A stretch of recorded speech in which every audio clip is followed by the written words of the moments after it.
So I have a confession to make, but before I share it, let me ask you this.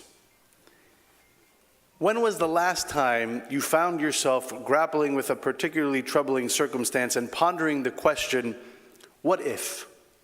What if I had left the house 2 minutes earlier?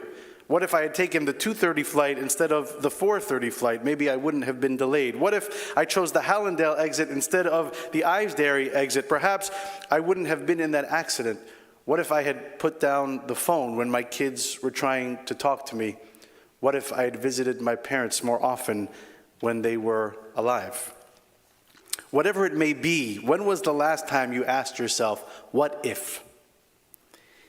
Now here's my confession. I obsess over things out of my control, constantly asking myself, what if? Let me share an example.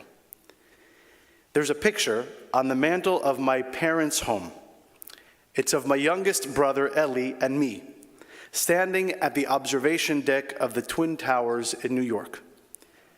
The print on the back reads 9/10/2001, September 10th, 2001, 10:46 a.m., 23 hours and 18 minutes before the North Tower of the World Trade Center collapsed after being hit by terrorists on September 11th, 2001.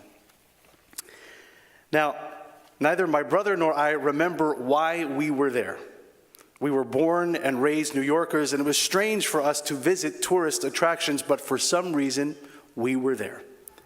So for the past 23 years, we've asked ourselves the question, what if? What if we had gone the next day? What if something had come up that delayed us in getting there and we were 23 hours later? I imagine the same question resonates for those who lost loved ones that day. What if their train had been late? What if they had called in sick? Would they still be alive? And for those who were supposed to be there but were late, what if my train had been on time? What if I hadn't gone to my kid's school play? What if I hadn't needed to take my kid to the doctor? It's the same question that parents, siblings, and friends asked after October 7th. What if? Over the past 6 months, we've no doubt felt the weight of what if. What if Israel hadn't been attacked? What if the response had been quicker? So now it's time for us to reframe the question from what if to what now. What now is we decide that we've had enough. What now is that we mean the words never again. What now is that we choose to stand up and speak up, lift up those who cannot stand. Speak for those whose voices have been suppressed. Stand up for those who have been forced into a corner. What now is that we choose to love stronger. What now is that we take the time to love ourselves, to take care not just of those around us, but to turn inward and begin a regimen of self-care that is so powerful, no force in the universe can rob us of the opportunity. And this week's Torah portion, Parshat Behar, lays the foundation for this. Parshat Behar begins with the laws regarding the Shemitah year, the sabbatical year, after 6 years of working the land. We are commanded to take a full year off. We are to let the ground lay fallow. We cannot work the land, grow produce, or harvest crops. Then we read about the Jubilee year, the 50th year, in which we are instructed to suspend harvesting and planting for a year.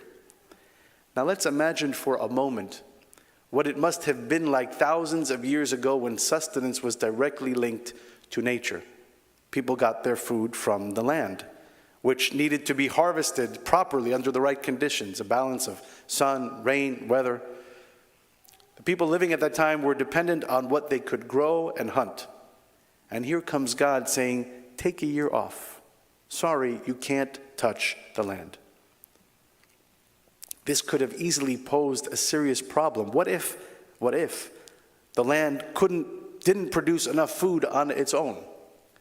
Today, thousands of years later, we don't need to rely as heavily on nature. We have chemically engineered fruit products, we have Uber Eats and Grubhub, and the choices are endless. And we needn't worry about letting the land lay fallow.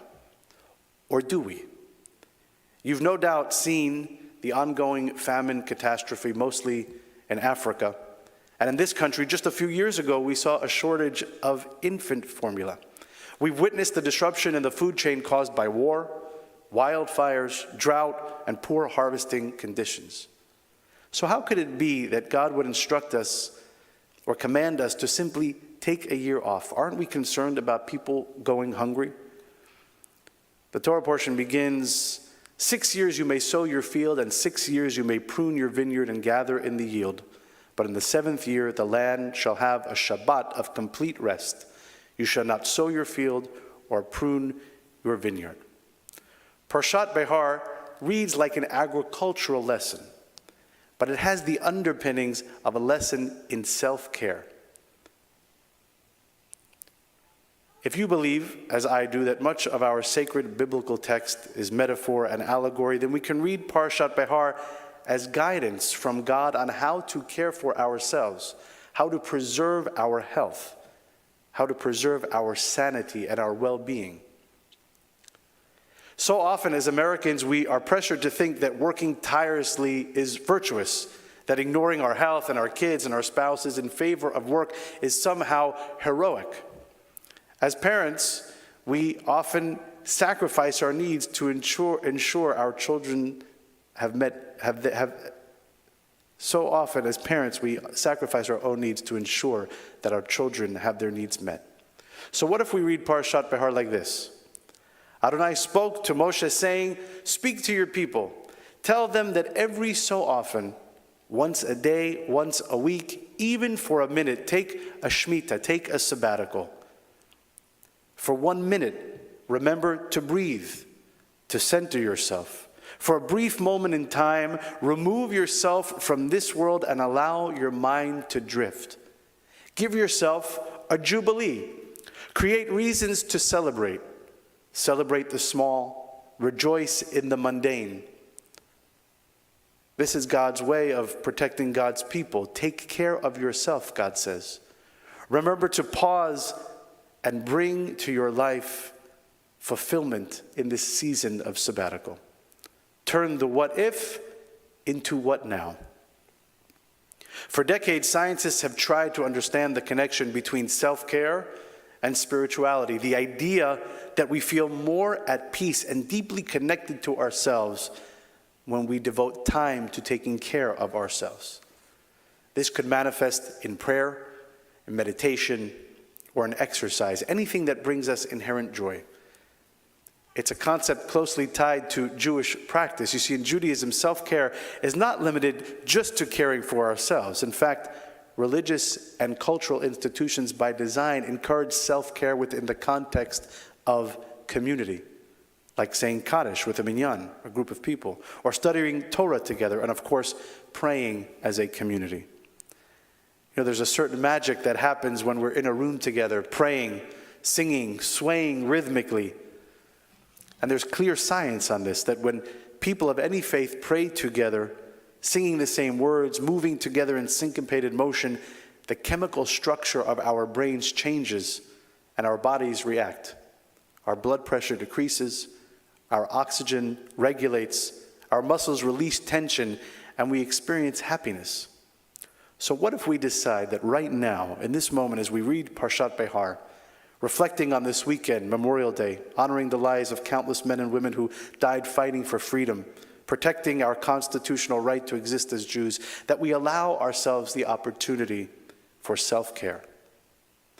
On this Shabbat and every day, may we be blessed to know the what now, to feel the presence of holiness in our lives, to take each moment and elevate it, to live not in the what if, worrying about events that have passed, but to live in the what now. The actions we will take to create positivity, to speak words of justice and truth and love.